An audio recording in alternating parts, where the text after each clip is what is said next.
brings it back closed. I could take this bolt. It works best when you have taller seedlings, but as you'll see in a later part of the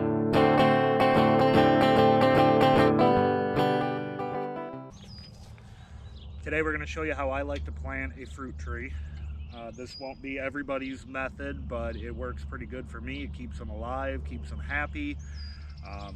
I feel like this is the right way to plant them on a smaller scale if you have the time for it. Over here we have it soaking in a bucket next to Ben. You want to do that for 15 minutes to an hour, no less than 15, no more than an hour, and that'll give it time to really soak up a lot of water, but not give it enough time to then start draining the nutrients out of the tree as the water inevitably wants to work its way back out. So last year I knew I was going to be planting fruit trees in this area, so I came through and I put piles of mulch down. Before I did that, I spread out like some chicken manure, azomite, green sand, kelp meal, you know, some healthy amendments to make a healthy plant. But the thing is you don't want to over fertilize trees, especially when they're young.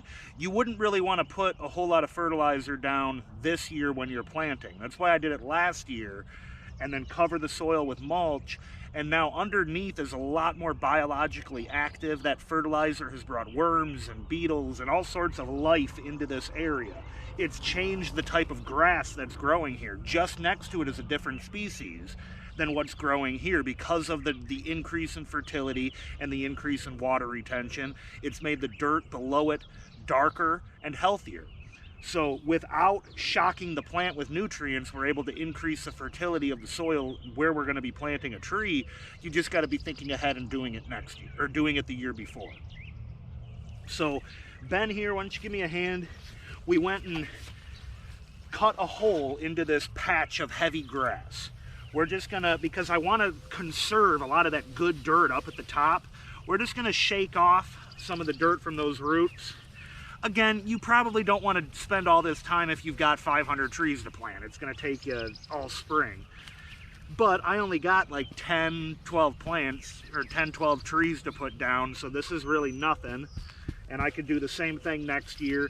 And honestly, what I've come to realize is you're almost better off buying fewer plants and spending more time on them, making sure that they're healthier, happier, bigger, stronger, than you are spending the same amount of money on a ton of smaller, weaker trees that are going to take a lot more effort to keep alive and a lot more effort to keep happy. This way I just have a happy tree right from the beginning, and in a year or two I'm getting some fruit off of it.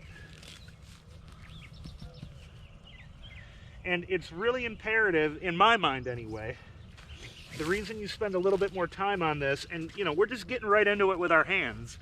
That's honestly the best way to do it.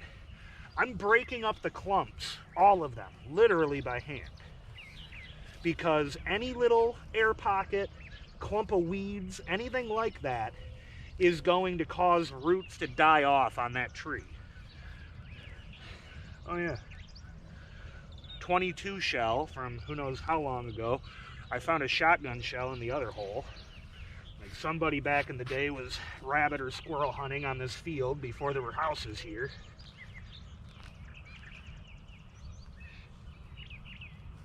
Just breaking up the clumps. We want that soil to settle gently around the roots. We don't want air pockets. That's kind of like the #1 enemy of that newly planted tree.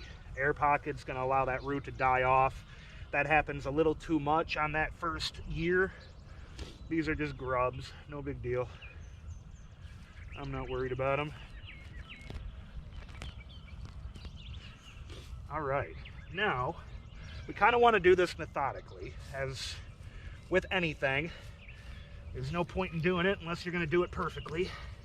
So we will take all of this top layer, and I'm just going to push it right up on out of the hole, but keep it close by because I want that top layer to go back on top after we plant the tree.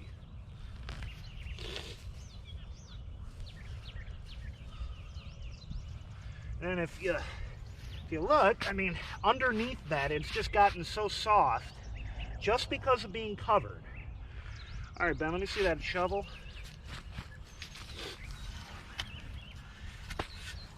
So, before we did this, we kind of looked at our root ball on the tree. Why don't you show the root ball? It's not huge, and this is why we're gonna show you how to properly prune this, and it's kind of the most important part of the new the new planting of a tree. Not that much root space, so we don't need a ton. We'll just break it up and move soil a little out of the way. Make sure you get in there and get your rhizomes out from all your native grasses if you live in an area with them. They will outcompete for nutrients and water 7 days a week.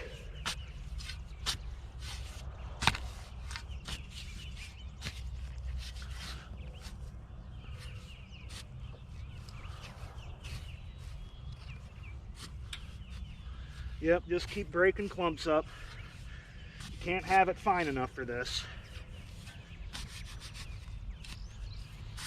More rhizomes, you want to get the rhizomes out.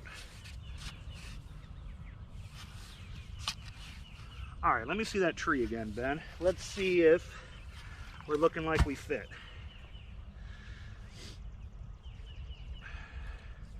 Of course, it's hard to tell.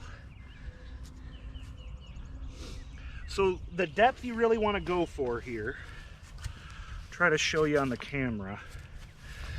There is a line right here where it's like dark brown and green below this. That's where the soil was before.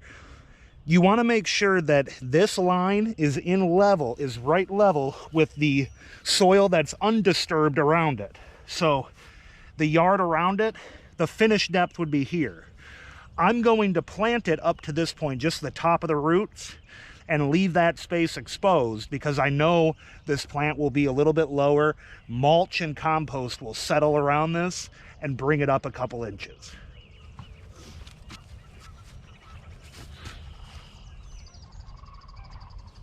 A little bit deeper.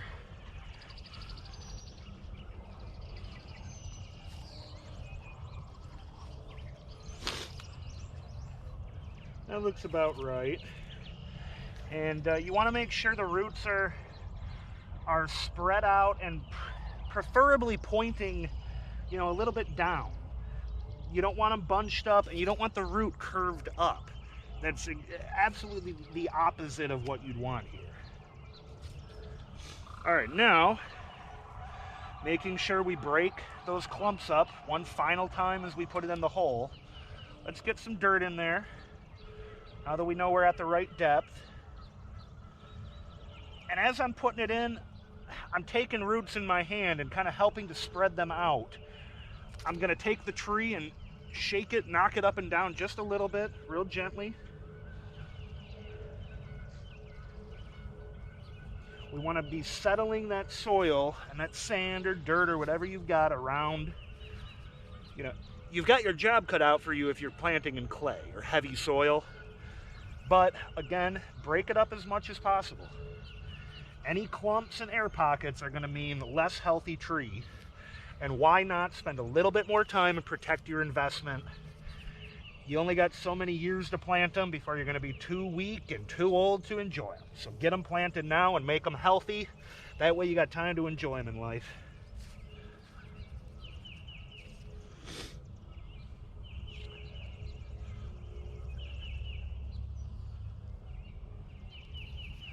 And you do want to pack it down. You really do want to pack it.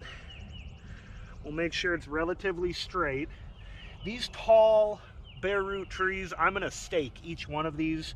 And for that reason, I don't need it to be perfectly straight this time because I'm going to put 2 stakes at each one and I'll be able to straighten it out, perfectly then.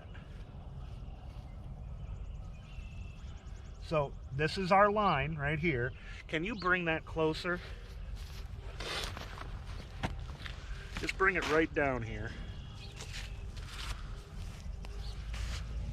So our line is right here, about 2 inches. Undo this, and then you can use that. So about 2 inches below the line that they had it planted at, because then my soil around here is higher, and that's going to come over and just be the perfect depth here. I mean, really, you do want to pack it down. You don't want to pack it so hard that you're breaking the roots. And then let's just take that top layer, which is, we'll just call it topsoil, but it's got a lot of mulch in it from when I had prepped this area a year ago. Spread it around. And now we got a nice spot to pour a couple of buckets of water in. My method for this, best thing to do in my mind, bring over a 5-gallon bucket of water. If you don't have irrigation to the tree yet, it's okay. We get enough spring rain. You don't have to have irrigation on it right away, but you do need to get water on it right away. So a couple 5-gallon buckets is all that's really needed. I'll dump a 5-gallon bucket in here gently around the edge. I don't want to really disturb this here. I'll dump it gently around the edge and let it fill up, and then it's going to sink in. I'll come back through a little while later and pour a second on. The second one will sit there for a long time before it absorbs. That's a good thing. That's what you're looking for. That's going to help just settle that sand and that dirt around those roots, and that's going to make your healthy tree. Try to straighten it out a little bit better. And I've got the 3-point scoop there with some compost that I picked up from the pile. We're going to then spread that around here. We're not going to get anything else down in this middle part. We're going to leave that sand. We don't want that filling in yet. I'll even come by throughout the year and pull a little away as it washes in, because I don't want it building up yet. I want it down low. You just don't want that. More rhizomes. All right. And then let me go ahead, take this. So we'll show you the ones that we've completed already.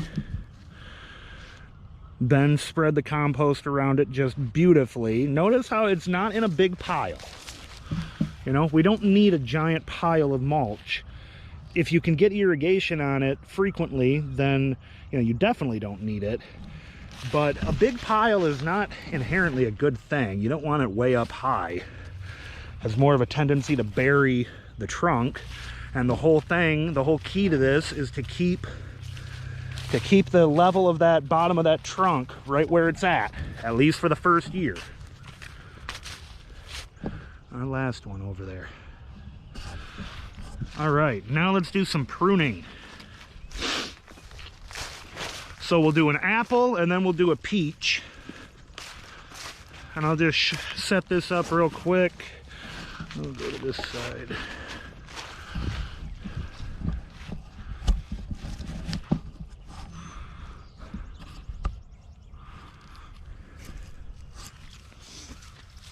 Hey Ben, why don't you man the camera here? So let's see, this is an apple tree. Yeah, you can bring it closer. So here I bought these nice big expensive trees.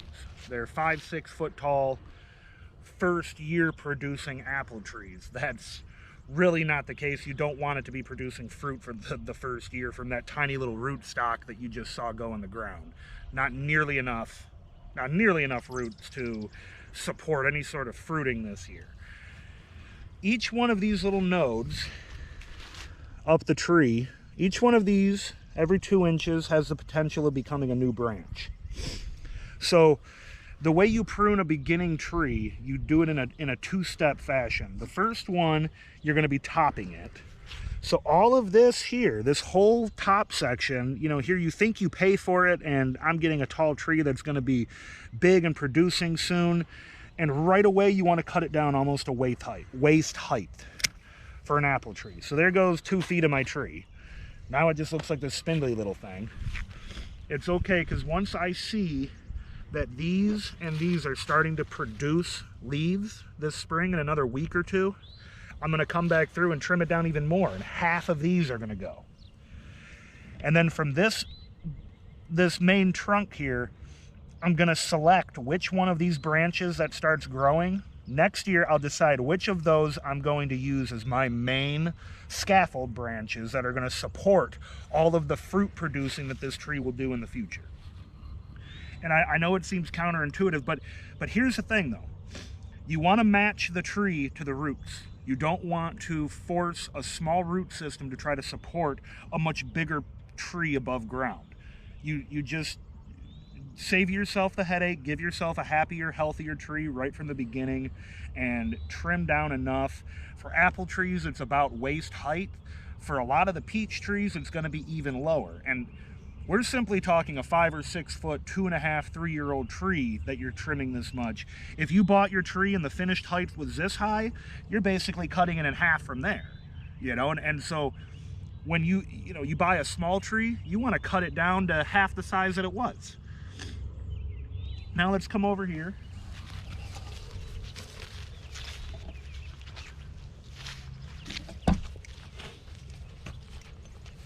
So with this one, I'm kind of already looking at my well-placed scaffold branches. Notice how we got one going that way, one going this way, one going this way, and one going this way. That's perfect. I've got almost my 4 directions like a cross covered. Again, come down here to about waist height. The direction that these are pointing, this will send a branch out this way. This one will send a branch out that way.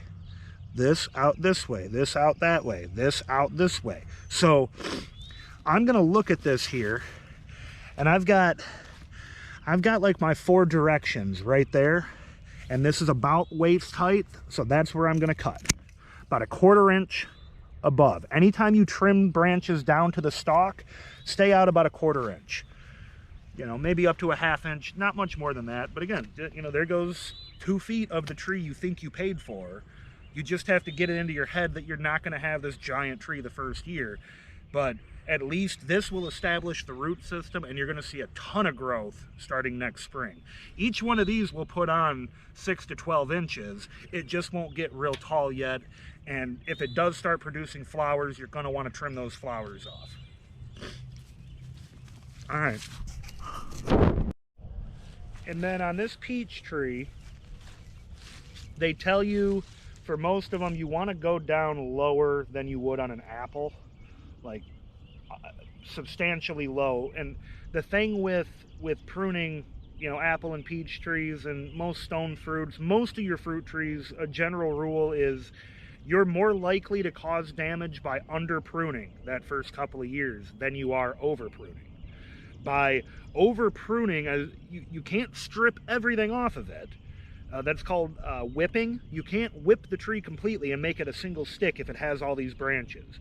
But you can certainly take quite a bit off. I mean, that's half my tree right there gone. And now with all these other branches, I'm gonna let these are starting to bud now. I'm gonna let them leaf out a little bit, couple weeks.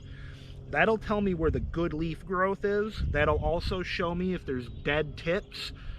Then I'm gonna come in and be selective about trying to give it, I'm gonna choose the 4 big main branches that I want. On an apple tree, you could have, you know, 5 or 6 of those main branches. On a peach, you wanna kind of limit it down to 2 or 4 that first year. And out of this stalk, we're gonna get more branches trying to grow. And in the next couple of years, we'll be able to, maybe we'll have a new branch that's better positioned and healthier, and we can eliminate one of these old ones and make way for that new one. And then I'll just show you now, because I've got it. Typically we would wait to do some of this pruning, but if you look at these, each one of these buds is pointing a different way.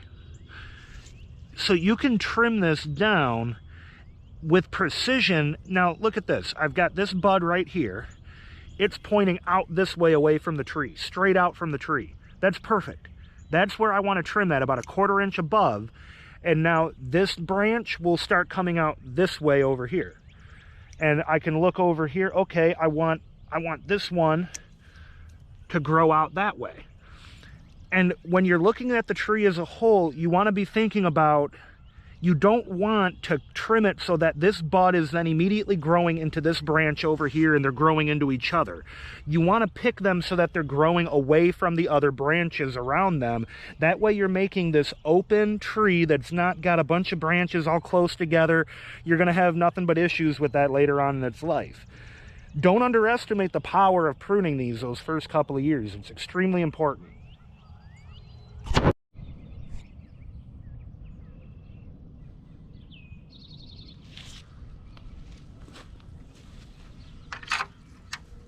Then all we do for watering to get it started, notice I'm just going to pour it around the outside. I don't want to disturb that area that I packed around the bottom of the tree. After you do that a couple of times, you'll kind of need to come in and scoop away some of that mulch from the bottom of the tree. You'll do that once or twice at the beginning of the year. And then after that point, you're done watering with buckets if you can get some irrigation to it. Highly advisable to get some sort of timed automatic irrigation to your trees for those first couple of years. That's everything.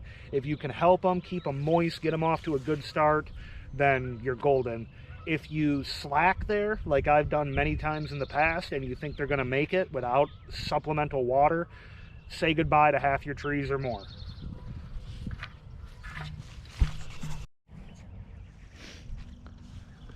This 3-point scoop was $100 on Craigslist or Facebook Marketplace. That tractor was like $2,500 like 6 years ago, and I've been using it with almost putting zero money into it. With a 3-point scoop for $100, it's bypassed the need for a front loader for the most part. Obviously, if I had a front loader, I would do things differently. If I had to buy a brand new expensive front loader, then I'd have to grow 10 times the food to pay for that nominal investment. Here, I have $100 into it, and I can move compost and mulch around with ease and not be shoveling it and scooping it. So I'm just going to show you real quick how these things work. I'm sure a lot of people know already. In case you haven't seen it before, it's a great way to get by before needing a front loader on your farm. If you're just starting out, this will definitely help save your back and speed things up.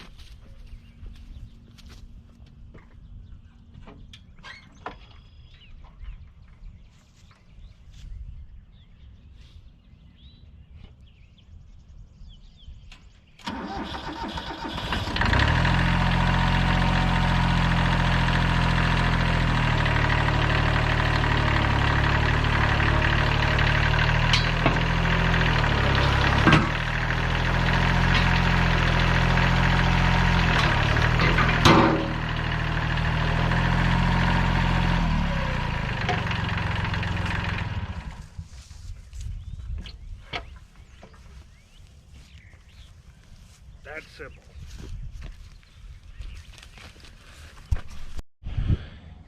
Just a quick tip, if you can't get irrigation to it, you can't afford it, too far away from the well pump, whatever the issue may be, if you can't get irrigation to it, you need to pour a bucket of water in here at least once a week. You'd probably be better off doing it twice a week for that first year. So if you're not doing a ton of trees and you don't have the irrigation, just remember, it really only takes 1 to 2 5-gallon buckets full of water a week.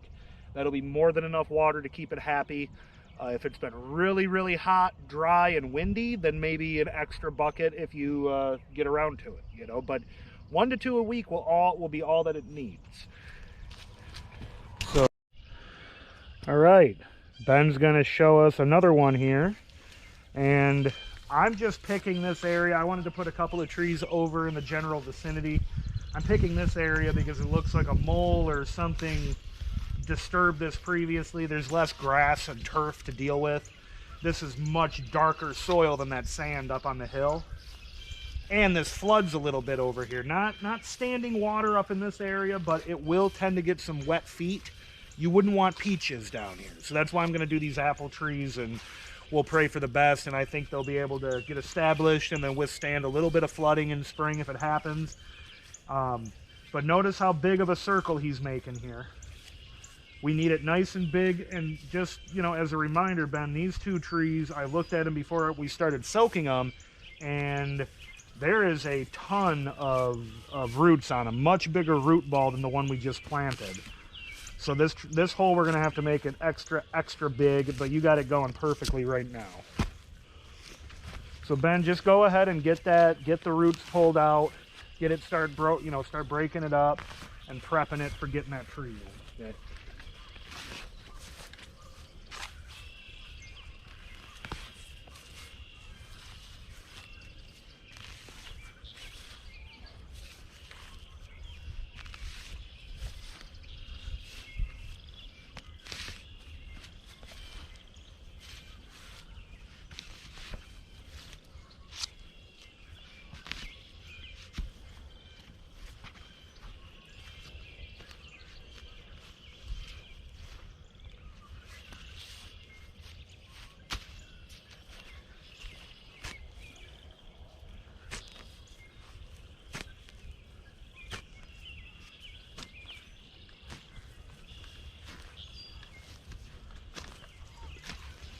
So this ground, unlike the last spot, I did not prep this last year, but you can hopefully on camera see by the darkness of that soil that there wasn't a whole lot of steps needed to improve the soil health.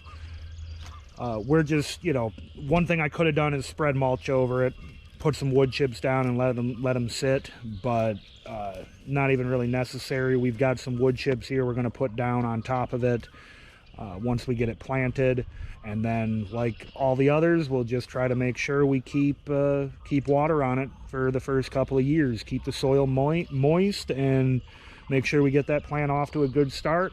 We'll show you how we're going to prune this one as well, and let's get going.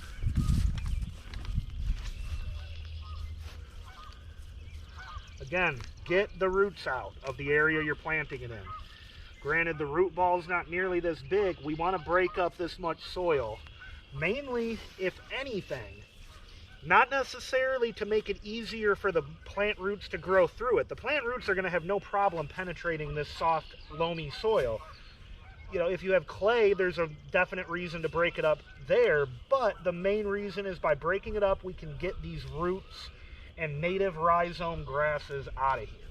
We do that, we're going to have a lot less weed pressure on this tree that first year.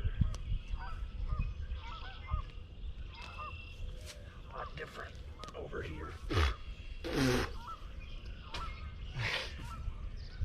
The joys of being a farmer. I love it.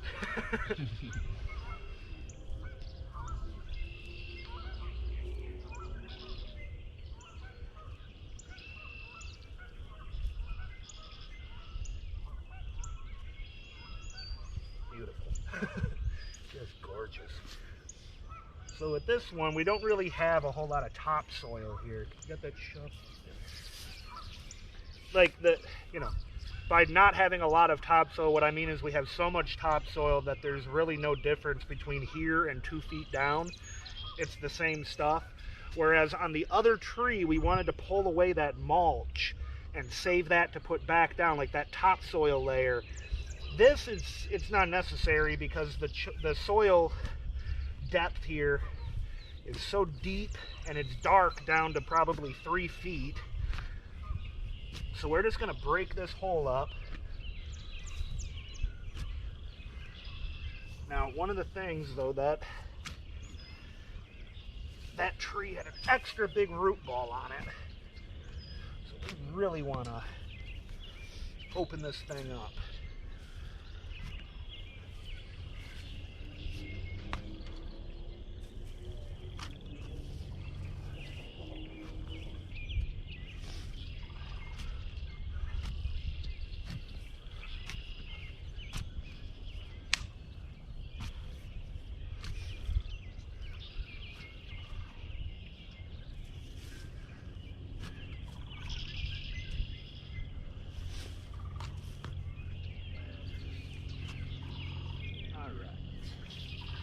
Now, Ben, go ahead and be cameraman for a minute. I don't want to be cameraman. All right. I'm going to pick this nice big one here. This is an apple called Initial. It's a semi-dwarf on EMLA 7 rootstock. You can see this hole here. Awfully large, bigger than we need. Now this one here, that worries me, that big root. But come in on it, Ben. See how it's kind of stripped here? That tells me that this root, none of this is going to be a healthy root here. So I don't typically like trimming roots. I want to try to avoid that as much as possible. But on this one, it's twofold. A long root you don't want wrapped around at the bottom of the hole. Furthermore, this one's not even a healthy root. We're just going to snip that off to where it's got a healthier stem to it. Again, that's a real long root to have coiled around down there. So I'm just going to snip that one as well. Up a little bit higher. Get it out of the hole. We don't want it rotting on it.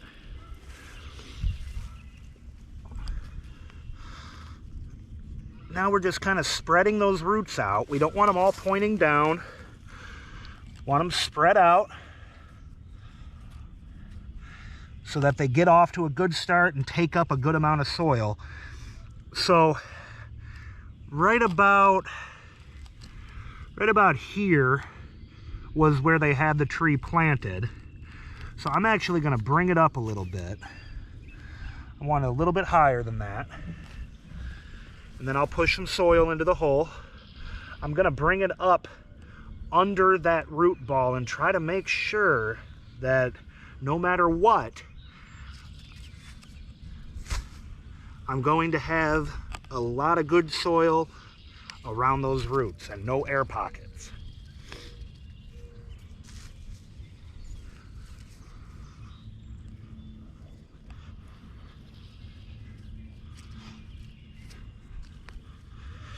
Get it almost covered, a little bit more shaking, and then pack that thing down. As you're packing the soil in around it, you want to make sure you're getting that tree straight. About there, close to it anyway. The stakes will finish off straightening it.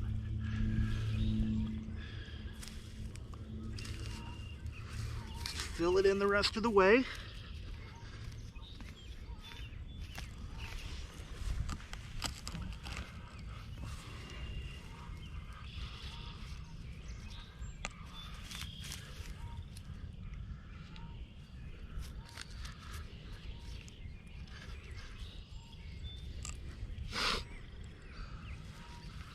This one had plenty of room below the graft, this union here. See, this here is where, this was the rootstock, the EMLA 7, and then this is the actual breed of tree, like the species of tree, that variety grafted onto that rootstock. If we buried it too high, then this tree would start to grow roots out of this stem, and it would take on the characteristics of the rootstock of this particular species. But that's what makes modern fruit trees so important, is this rootstock is going to perform so much better than the rootstock of this particular variety. But this rootstock's fruit is not going to be nearly as good as this tree's fruit. So we put this branch onto this rootstock, and then we get the best of both worlds. We'll get some mulch on it. Let's just let's show one more pruning here. So again, the first thing we do is top, and I'm going to top down to, I've got some good nubs here. They're going to start forming branches. Go right there. I'm going to let these branches here start to leaf out. We'll see how good they're leafing. I might trim those back about halfway, 2 or 3 weeks from now. Give it some time, let it start to come back. This one here, I can visibly tell it's broken at the base, and the tip has been broken off. This is a dead branch. No reason to wait. Get that out of there. Same thing with this one. No reason to wait. Just get it out of there now. Let it stop sucking up energy. At this stage, it looks spindly, weak. Why would you ever do that to it? And that's so that the root system that's there can support getting plenty of leaves and starting new healthy branches. That's going to be our foundation for a solid, mature, healthy adult tree one day in the future. But for now, it's got to start a little ugly and a little spindly and a little weak looking, but it's better for it in the long run. All right.